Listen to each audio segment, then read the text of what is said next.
Operation Sindoor తో బ్రహ్మోస్ శక్తి సామర్థ్యాలను ప్రపంచానికి చాటిన భారత్ ఇప్పుడు హైపర్సోనిక్ క్షిపణిని సిద్ధం చేస్తోంది. దీనికి సంబంధించిన కీలక పరీక్షలను త్వరలోనే చేపట్టబోతోంది. ఇందుకు DRDO అన్ని ఏర్పాట్లు చేసినట్లు చర్చ జరుగుతోంది. ED-LD-HCM పేరుతో పిలిచే ఈ హైపర్సోనిక్ క్షిపణి వేగం గంటకు 11,000 కిలోమీటర్లు, 1,500 కిలోమీటర్ల దూరంలోని లక్ష్యాలను క్షణాల్లో ఛేదిస్తుంది. సెకనుకు 3 కిలోమీటర్ల వేగంతో వెళ్తోంది.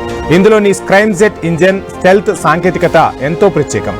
ఈ హైపర్సోనిక్ క్షిపణి అందుబాటులోకి వస్తే పాకిస్తాన్ మొత్తం ఈ మిసైల్ పరిధిలోకి వచ్చినట్టే. ఒక్క పాకిస్తానే కాదు, చైనా రాజధాని బీజింగ్ కూడా ఈ క్షిపణికి పెద్ద దూరం కాబోదు. మిసైల్ ప్రాజెక్టు విష్ణులో భాగంగా ఈ హైపర్సోనిక్ క్షిపణి సిద్ధమవుతోంది.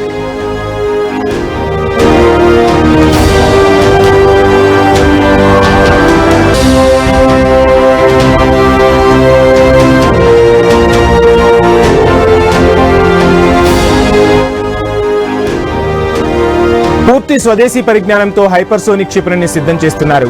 ఆత్మనిర్భర్ ప్రాజెక్టులో భాగం కూడా ఇది. శత్రు దేశాలకు వెన్నులో వణుకు పుట్టించడంలో ఈ మిసైల్ ప్రత్యేకతే వేరని నిపుణులు చెబుతున్నారు. ED-LD-HCM అంటే extended trajectory long duration hypersonic cruise missile. శబ్ద వేగానికంటే 5 రెట్ల ఎక్కువ వేగంగా, ఒక్కోసారి 5 రెట్లు వేగంగా కూడా ప్రయాణిస్తుంది. ఇది HSTDV అంటే హైపర్సోనిక్ టెక్నాలజీ డెమాన్స్ట్రేటర్ వెహికల్లో భాగం. 2020 నుంచే దీన్ని అభివృద్ధి చేస్తుంది DRDO. ఇప్పటి వరకు నిర్వహించిన అన్ని పరీక్షలు సఫలమయ్యాయి.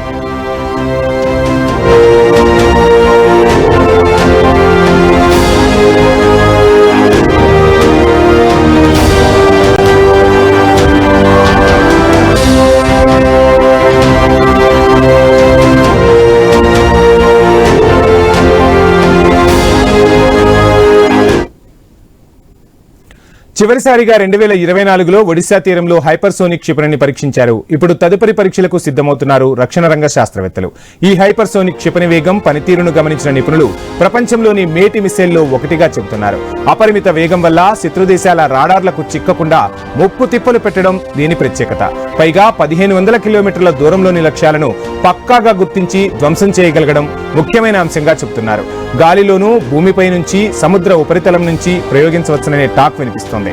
గాలిలో ఉండగానే ఆక్సిజన్ స్వీకరించి దానినే ఇంధనంగా మార్చుకోవడం ఈ క్షిపణికి చెందిన మరో ప్రత్యేకత. చాలా ఎక్కువసేపు హైపర్సోనిక్ వేగంతో ప్రయాణిస్తోంది. ఈ ఏడాది 1000 సెకండ్ల వరకు స్క్రైమ్జెట్ ఇంజన్ ను పరీక్షించింది DRDO. భూమిపై చేసిన ఈ పరీక్ష ఆశించిన ఫలితాన్ని ఇచ్చిందని సమాచారం.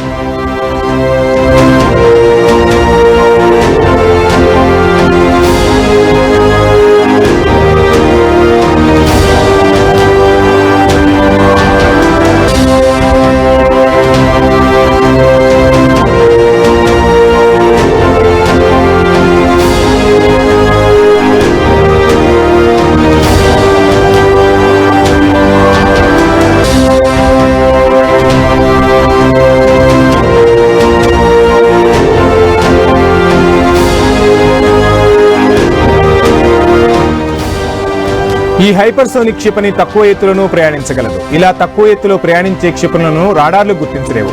దీన్ని శత్రు దేశాలు ట్రాక్ చేయలేవు. ఇందులో వాడిన కొన్ని ప్రత్యేక మెటీరియల్స్ కారణంగా మిసైల్ 2000 డిగ్రీల వేడి ఉష్ణోగ్రతలను కూడా సహించగలదు. అంతేకాదు, అనేక రకాల పేలోడ్లను మోసుకెళ్లే సామర్థ్యం దీని సొంతం. దాదాపు 1000 నుంచి 2000 కిలోల బరువున్న పేలోడ్లను మోసుకెళ్లగలదని చెబుతున్నారు. ఇది పూర్తిగా స్వదేశీ పరిజ్ఞానంతో తయారు చేయడం మరో ప్రత్యేకత. మేక్ ఇన్ ఇండియా ప్రాజెక్టులో భాగం కూడా. శత్రువుల బంకర్లను, డెన్లను, రాడార్ స్టేషన్లను, సైన్య శిబిరాలను ప్రయోగించిన క్షణాల్లోనే సర్వనాశనం చేసేస్తుంది. ఇదే సాంకేతికతతో రానున్న రోజుల్లో ఉపగ్రహ ప్రయోగాలను చేపట్టాలని భారత్ చూస్తోంది.